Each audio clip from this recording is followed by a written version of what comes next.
আসসালামু আলাইকুম। রিসেন্টলি বাংলাদেশে বেশি সমস্যা হচ্ছে অ্যানথ্রাক্স। দেখতে পাচ্ছেন রংপুরে অনেক এই অ্যানথ্রাক্স রোগের জন্য 2 জন মারা গেছে। তো অ্যানথ্রাক্স হলো একটা ব্যাসিলাক্স অ্যানথ্রাসিস নামক ব্যাকটেরিয়ার মাধ্যমে ছড়ায়। এটা সাধারণত এই যে অ্যানথ্রাক্স স্পোরের মাধ্যমে, স্পোরটা হলো এটা ব্যাকটেরিয়ার কণাগুলো, এটা সাধারণত মাটিতে অনেক দিন ধরে থাকে। এতে করে যখন এই পশু পাখি যেমন হলো গরু, ছাগল, মহিষ এই সংস্পর্শ যদি কাছে আসে তাহলে এটা ব্যাকটেরিয়ার মধ্যে আক্রান্ত হয়। এই আক্রান্ত হওয়ার কারণে যে আমরা যে এই পশু পাখিগুলো যখন মানুষের স্পর্শে আসে তখন এই অ্যানথ্রাক্সটা ছড়ায়।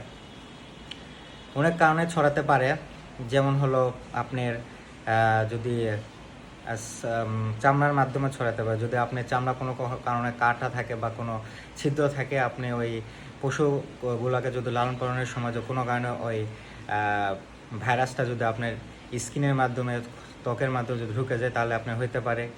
বা আপনার ইনহেলেশন অর্থাৎ শ্বাস প্রশ্বাসের মাধ্যমেও হইতে পারে, কারণ এটা কন্টাজিয়াস, এটা একটা সংক্রামিত রোগ, এজন্য এটা ছড়াই দিতে পারে। এই শ্বাস প্রশ্বাসের মাধ্যমে যদি আপনি সংক্রমিত হয় খুবই ডেঞ্জারাস, এতে তাড়াতাড়ি মারা যায়।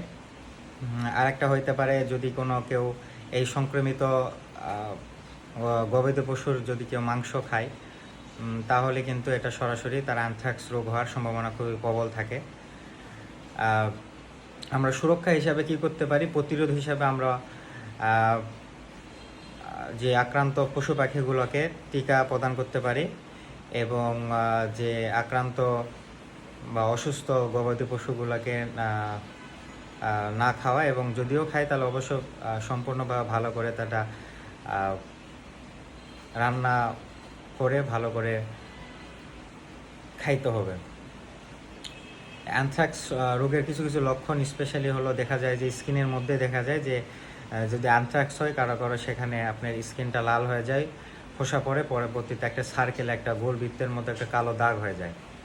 এবং হলো আপনার এটা অবশ্যই ব্যাকটেরিয়াজনিত কারণ, অবশ্যই আপনার জ্বর থাকবে, সাথে আমার শরীর ব্যথা থাকবে, কারো বমি হতে পারে, ডায়রিয়া হতে পারে, এইগুলো সিমটমস হতে পারে। যদি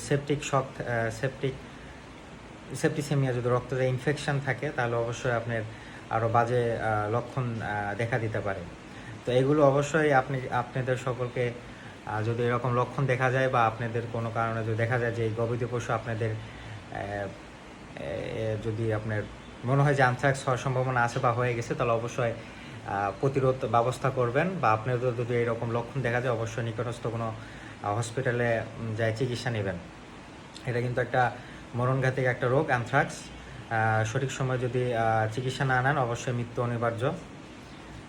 তো অবশ্যই আগেও অ্যানথ্রাক্স ছিল, সামনেও থাকবে। তো এটা একটা সংক্রামিত রোগ, কন্টাজিয়াস রোগ। অবশ্যই এটা আমাদের প্রতিরোধের জন্য সবসময় ব্যবস্থা গ্রহণ করতে হবে। যাদের স্পেশালি যারা কৃষক আছে, যাদের বাসায় গবাদি পশু আছে, তাদের জন্য অবশ্যই বেশি সতর্ক থাকতে হবে। তারা যেন অসুস্থ পশু পাখিগুলোকে টিকা দেয়, এবং যদিও সেটা জবাই করে যদি খাইতে চায় অবশ্যই ভালো করে রান্না করে সেটা খাইতে হবে। আর হলো আপনার যে এই যে অ্যানথ্রাক্স স্পোরগুলো, এই যে ব্যাকটেরিয়ার কণাগুলো মাটিতে অনেক দিন ধরে থাকে, তো অবশ্যই আপনারা যারা হলো কৃষক ভাইয়েরা আছেন তারা অবশ্যই খালি পায়ে হাঁটবেন না, এতে করে পায়ে অনেক ধরনের জীবাণু ময়লা থাকে, এজন্য অবশ্যই জুতা ব্যবহার করবেন। তো এই ছিল এই সামান্য কিছু সতর্কবার্তা। ভালো থাকবেন, সুস্থ থাকবেন। আসসালামু আলাইকুম।